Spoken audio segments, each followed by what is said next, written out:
Bear with me.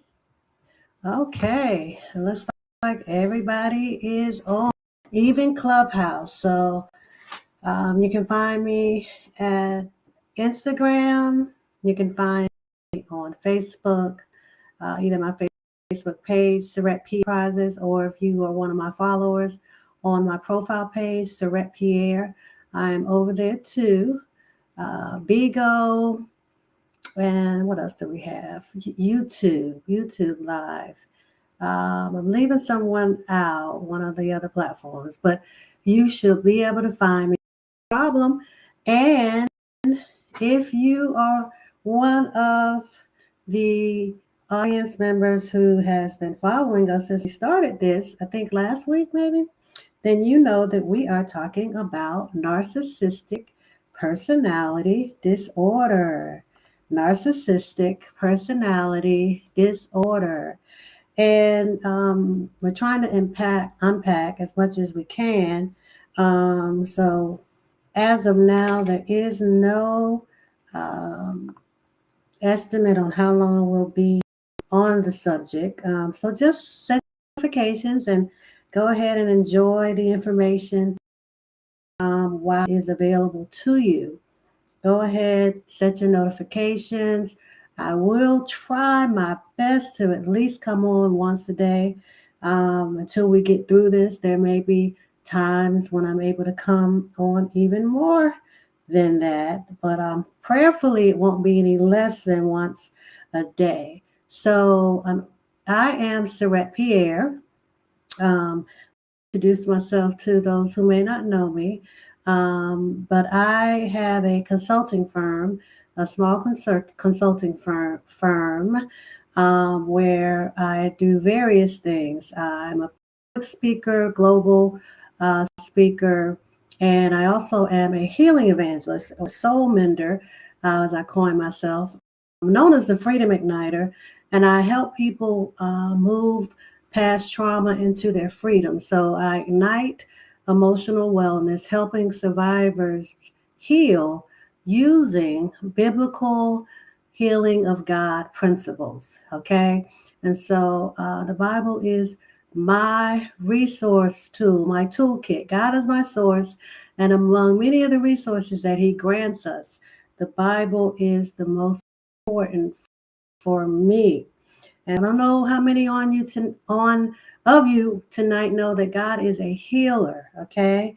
He is a healer, deliverer, and although the medical professionals say that narcissistic personality disorder, that there's no cure for it, how many of you out there believe, trust, and know that God can do all things? He's more than able. And if He said He'll do it, then it will come to pass. So healing is the children's bread, as the Bible reminds us. And He sent His word, right, on Calvary. And it healed all of us from all of our diseases, all of our infirmities, our afflictions, all of our trauma, all of our rejection. Any is known to man. Jesus died for it. He took on stripes with all of our names on them, okay? And so He went through and became rejected so that we would not be, okay? So go back through the Word of God and go back and read over the covenants, study covenant. If you don't study anything, first and foremost, make sure you understand the covenant that you have with God and reminding Him of those covenants. And again, one of them is that you be healed. So again, we are talking about NPD, also known as narcissistic personality disorder.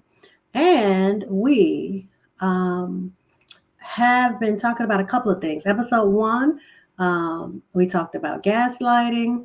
And as you may remember, gaslighting is pretty much someone making you attempting to confuse you by malignant attempts to make you think that you are going bonkers or you're out of your mind, um, and that you pretty much don't know what you're talking about. And so the various ways, as we've discussed, that people might gaslight you, much makes you feel like you are, I hate to say losing it, but I don't know another way to pretty much give you an idea. But it's psychological manipulation of a person, usually over an extended period of time, that causes the victim to question the validity of their own thoughts, their own perception of reality, their own memories, and typically leads to confusion, loss of confidence, and loss of self esteem. It also leads to uncertainty of one's emotional and mental stability, dependency on the perpetrator. Okay?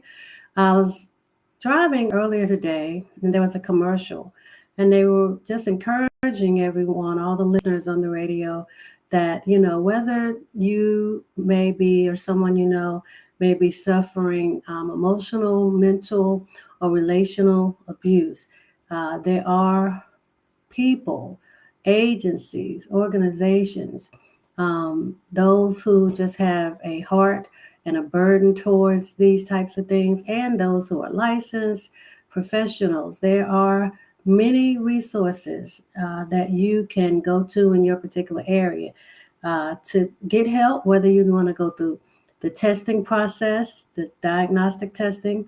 If you are exhibiting some of the traits or characteristics or modalities we talked about in these 4 episodes, or someone who may be, there's no shame in finding out if you have the mental disorder, MPD. Um, Again, there are people who may be involved with someone who is exhibiting these signs, right? These traits. It could be a loss. It could be a some type of relational, romantic relationship, parent to child, child to parent, and that is usually one of the telltale signs. Almost always is codependency. The closer you are relationally to a person, so romantic, parent to child, child to parent, um, spouse, and the like. And so, just to give you a quick definition of narcissism, as I said, I'll always encourage us not to throw the word around loosely. Don't joke about it. Don't write, online, or, if you're writing an email or texting someone, just don't call them a narcissist if you don't know that they've been diagnosed. And I hope if you know, you would be sensitive to not throw that word around. None of us want to be picked on, or none of us want to be, feel any type of way. And for some, they're still trying to work through the diagnosis. And so the enemy, Satan himself, is working as much as he can on their mind and thoughts and their emotions, right? And so we don't want to add to that, because there are many people who have MPD. Many of them are male, but we need to really be mindful not to just haphazardly, again, call people narcissistic, or call them narcissists, or say they have MPD. Just to give you a little recap of what we talked about the last 3 episodes, I'm going to just quickly define narcissism. It's a personality style characterized as having an excessive preoccupation with oneself and one's own needs at the expense of others. Narcissism exists on a continuum that ranges from normal to abnormal personality expression. While there exist normal, healthy levels of narcissism in humans, and that's the spectrum they say we're all on, right? That I don't come in agreement with, but they claim that we're all on a spectrum. So this is what this is about. There are also more extreme levels. So the basic level of narcissism in humans, right? The healthy, as they call it, that would be the spectrum, all the way to a more extreme level of narcissism. Um, Also, it's being seen, particularly in people who are self absorbed or people who have a pathological mental illness, as we are talking about narcissistic personality disorder. Okay. Um, on episode 2, we talked about one of the signs or traits. It's called negging, Negging. That was on episode 2. If you want to go back and hear that, negging, Negging. So episode 1 was gaslighting, episode 2 was negging, and it pretty much is an emotional manipulation whereby a person makes a deliberate backhanded compliment or otherwise flirtatious remark to another person to undermine their confidence and to gender in need for the manipulator's approval. Okay, I hope that that gave you an idea of that. And then we're almost finished on the recap. On yesterday, we talked about the Darvo method. The Darvo method in dealing with narcissistic people or someone diagnosed with NPD. And just to give you an idea of what that is, the D stands for deny. So this would be the victim. The Darvo method is something that the victim would use. So D stands for deny, A is for attack, and this is combined, the RVO and Darvo. It is reverse victim and offender. Reverse victim, and offender. So Darvo is a reaction that perpetrators of wrongdoing, such as sexual offenders, may display in response to being held accountable for their behavior. So what you're seeing is a consistent reaction, right? So let's say you're getting closer to noticing that something's just not right. Your health is declining. You're continuing to question things that you know have happened, things you've seen plainly done with a person, all types of activity, and you continue to have just a cloud in your head, a cloud in your thoughts, confusion, all that stuff. Let me not call it good. So that pattern of emotional abuse that in this instance is presence in relationships. Okay. And so we want to make sure that when we see Darvo or gaslighting or negging in a person exhibiting bad behavior, that we don't believe people will start feeling guilty, right? That's what we don't want to do.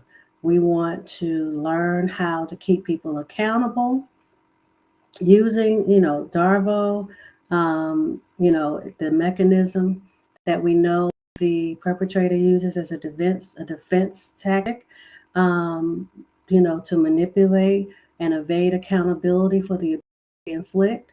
And so once you start pinpointing and you have a party to raise by to make sure that you're not thinking the way you've been accused of thinking. You've been accused by the manipulator of being extra, and they may even call you needy. They always saying you're blowing something out of proportion. You must have dreamt that. That didn't happen. I didn't say that.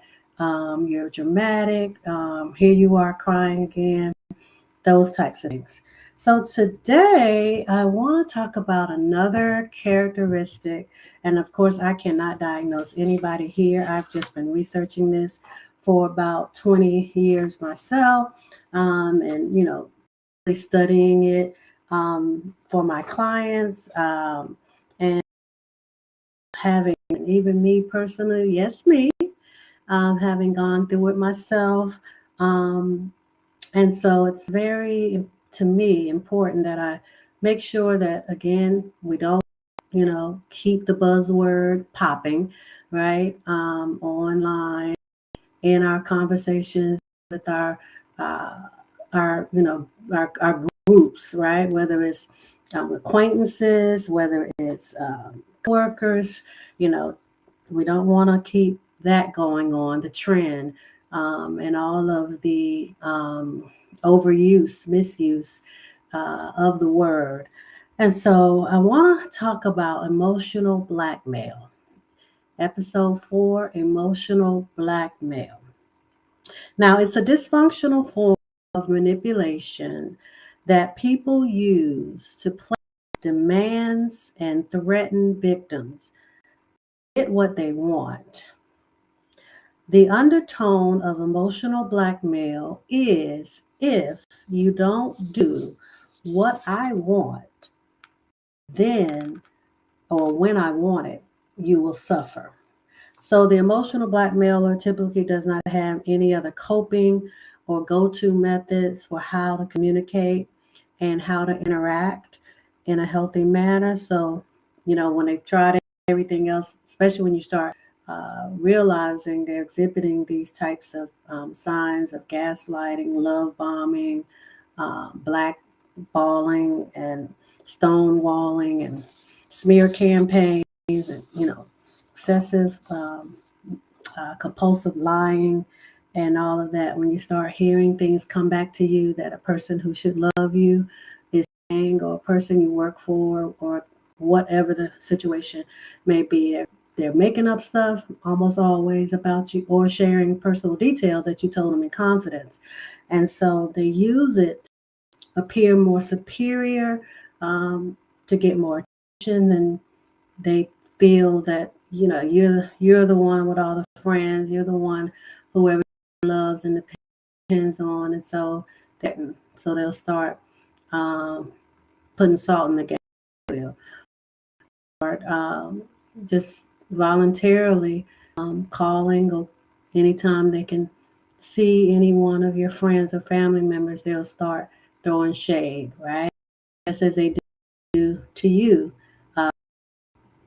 And all of the different over, maligning ways they talk to you, they'll start putting doubt in others' minds, okay, about the person that those people already know you are. But they can be so believable, okay?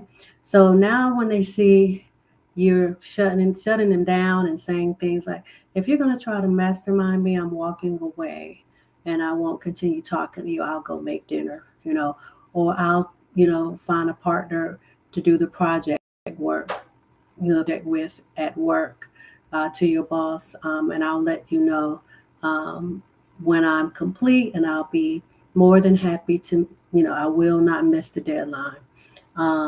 But you're not going to make me question myself or make me feel bad about having accepted the project, or I'm not going to let you compare me with Judy. It's not necessary, and I would appreciate if you wouldn't do that, things like that. So they have tried things, and you're kind of peeping their game. You are becoming more aware of different things they're doing or not doing, in order to never take accountability and ownership of their behavior. So then they'll say, okay, let me fall back, okay? Let me fall back to stonewalling, okay? Let me fall back to slamming doors and threatening the victim. Let me fall back to engaging in other damaging behaviors to get what I want. They typically do not have the tools available to understand how to convey their needs. So basically, they're not having either been taught, from a parent, child, or whoever may have, reared them in their youth, or that coupled with different types of trauma, that they just have not gotten to a point where they want to work through with the help of counseling and therapy. They just don't have conflict resolution and coping skills. And unfortunately, it's at our expense, so the victim's expense. And they feed off every new victim, which we call their new supply. And so that's why almost always they are involved in infidelity and are cheaters, because they need to victimize the next person, right? They like to feel that important. It's an inflated sense of being self-obsessed. And so if they can get in the next person's head, use the next person for what the previous or current people lack or don't have, or stop giving them, then they're going to repeat that cycle. So to emotional blackmail, they typically do not have any other way of, finding new tactics to use or going back to old ones. So they'll start blackmailing you. Examples of this would be, if you ever stop loving me, I'll kill myself. And this is a quote, okay? I am quoting here. These are examples of emotional blackmail that you can see with people with NPD. They may say, I've already discussed this with our pastor, with our therapist, with our friends, with our family, and they agree that you are being unreasonable. But that is saying to many people that you're crazy, you don't, you're late every day and you never take responsibility for your actions, or you leave work every day at 12, whatever they can do to criticize. But it's the manner of criticize, okay? They'll say, I'm taking this vacation with or without you, right? Now it's your mother, the child is under 18, and they're taking the child through all these unnecessary changes, and the child is not even old enough to be on their own. They're just mind games and master manipulating them, so that they could go back later and play the victim themselves. Or, I don't know what got into me. I hate when I act like this. Mommy, sorry. And then it's a flip. They flip right back, the switch right back off, and make the child just don't know if they're loved, if they're accepted, if they're valued, if they're needed, if they're left feeling, you know, they take them on guilt trips, and so they're left feeling often guilty, not enough. They're not left to do what children things that children do while they're children. They're taking them too fast by making them think about other things that children shouldn't think about, like the bills. They'll talk about things that they should guard their child from. So they'll have a lot of doubt and worry, and they'll complain and murmur around the child. If I don't know where I'm gonna get this money from. If I don't pay this bill by the night, we'll be outside. We'll be just things that, in addition to all of the other mind games that children shouldn't have to contend with. So emotional blackmail, another example is when they say things like a narcissist or someone who's exhibiting the traits of one might say, how can you say you love me and still be friends with them, right? How can you say you love me? I'm not talking about everybody having opinions on things that, one would do that the next might not do. Some people, you should have healthy boundaries, and you should also have non-negotiables and things of that, your standard. So it's not like an opinion of who, when divorce, for example, which person out of that couple keeps what friend. Tom is the husband's friend, and although Tom and his wife spent a lot of time with the couple who's now divorced, one, if not both of the people in that couple that's now divorced might think that one or the other shouldn't still have a relationship with Tom and his wife. That's not what I mean when they say, a narcissist might say, how can you say you love me and still be friends with them? It could be the most minute, the person at the local supermarket. that they feel that they rated right in front of all the shoppers, but because they could not break the clerk at the supermarket down and they ignored the narcissist, now upset, right? The narcissist is mad pretty much that the clerk at the supermarket didn't go, bat for bat, with the narcissist. So now they're blaming you. They're blaming you for still waving your hand at the neighbor and all, and he's had or she's had a couple of words, nothing big, just, something about maybe, picking up the dog poop. And just because you still are engaging, you still are mannerable. And they put a lot of emphasis on mannerable. And the reason why is because that's how they're able to get away for so long with people thinking that they are kind. Remember, we talked about their image. Instead of being who they are, they spend an enormous amount of time in who they want to purport to be. The facade is real, okay? The fakery is real. And so it's so important that they're liked and accepted to the point that it is very extreme. It's very inflated. And so everyone around them thinks that they're nice and mannerable and easy to get along with and a team player, and they're the people that are closest to them, right? Spouse, child, whoever really interacts with them, they're a terror, right? They're a tyrant. They are Dr. Jekyll and Mr. Hyde.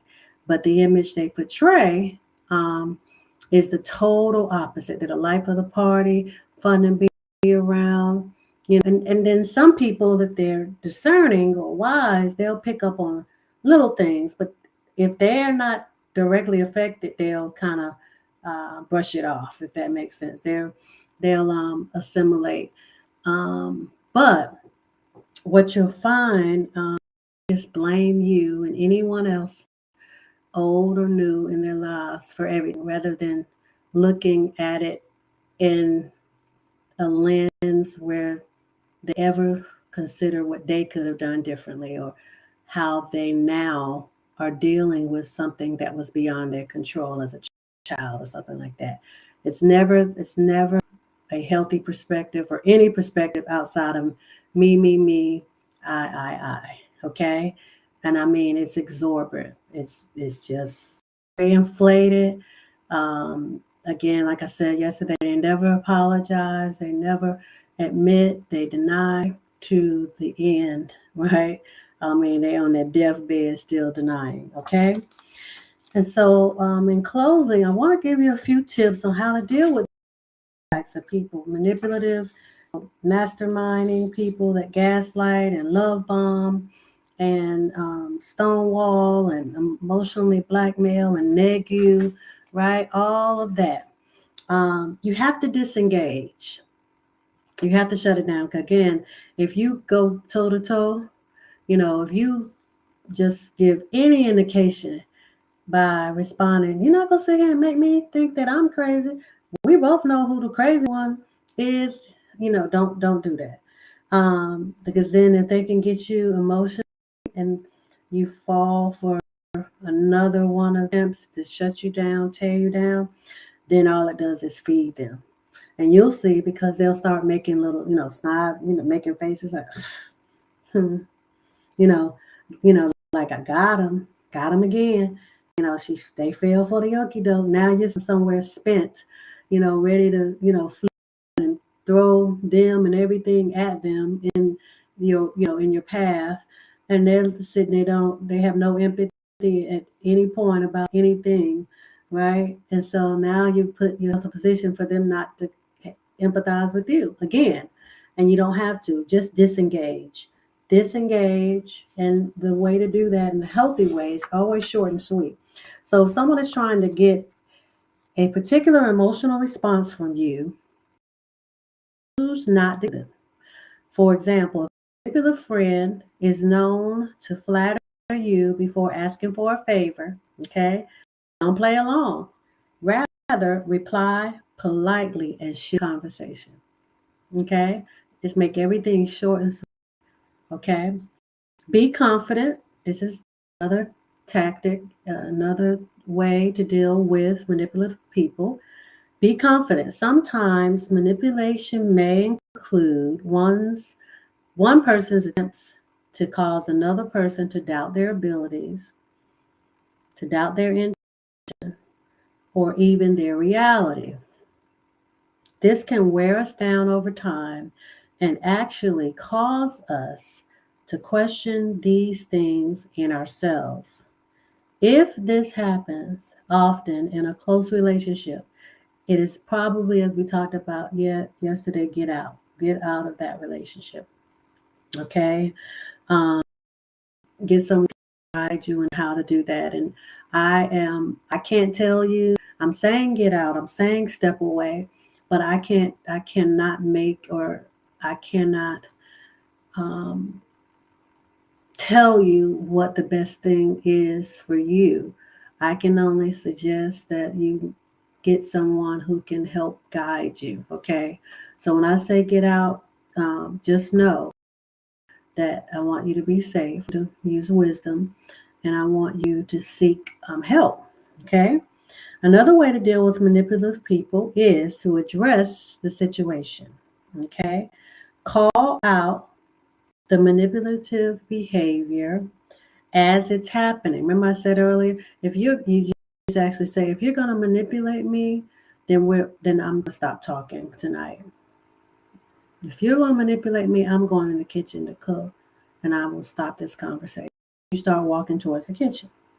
Okay?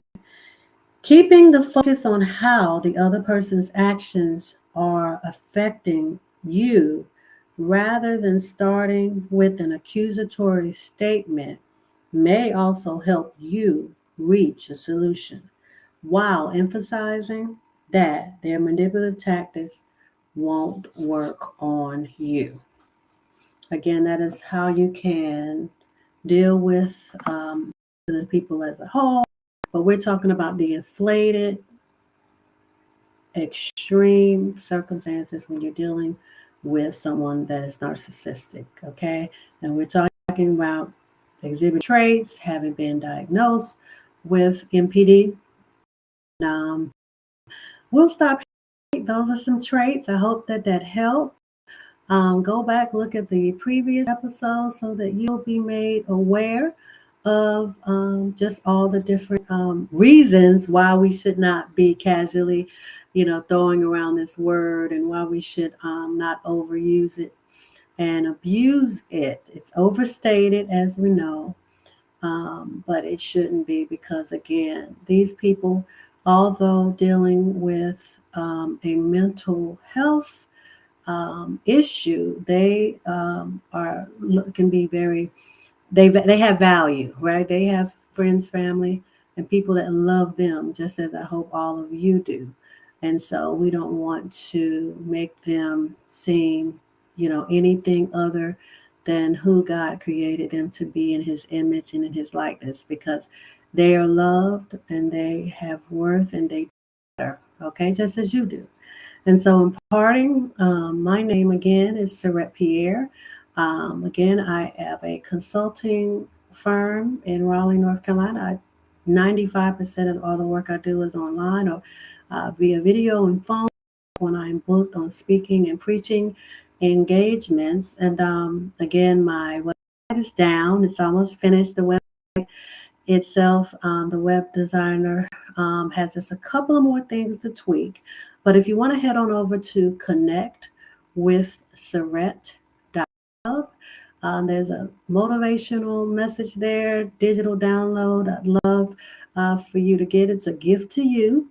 And again, thank you so much for getting on to tonight. Go ahead and set your notifications on the platform, on whatever social that you are tuning in tonight. Go ahead and hit that share button.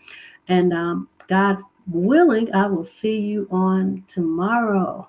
Have a good rest of your night. God bless you.